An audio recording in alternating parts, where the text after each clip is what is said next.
আজি ৰাতিপুৱাই পৰিল আকৌ পথাৰৰ ডিউটি। চাইকেলখন লৈ লৰ মাৰিলোঁ পথাৰলৈ বুলি, মানে মায়ে চাহ দিবৰ কাৰণে পথাৰলৈ যাব কৈছিলে।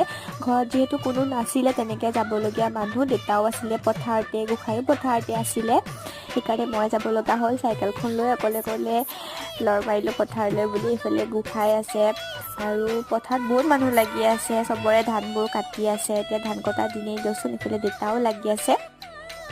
আৰু মোৰ পিছফালে যে গছজোপা দেখিছে, এই গছজোপা বহুত পুৰণি, মানে মই সৰুৰ পৰা গছজোপা দেখি আহিছোঁ। আৰু মই পথাৰলৈ বহুত বছৰ বুলি ক'লেও ভুল নহয়, বহুত বছৰৰ মূৰত গৈছোঁ এনেকৈ ধান কটাৰ দিনত চাহ দিবলৈ। আগতে সৰুতে মাৰ লগত সদায় পথাৰলৈ গৈছিলোঁ, মানে পথাৰ ধান কটা বা ৰোৱা দিনত। ঘৰলৈ আহিব সময়ত আকৌ দেউতাই ঘাঁহ কাটি মোক গৰু কেইটাৰ কাৰণে অকণমানকৈ দি পঠাইছে। মই বোলো লৈ আহি চাইকেলখনৰ কেৰিয়াত ধুনীয়াকৈ বান্ধি ল'লোঁ আৰু অকলে অকলে একদম ঘৰ মোৱা হ'লোঁ। আৰু আজিৰ ভিডিঅ'টো ইমানেই আছিলে, বাই।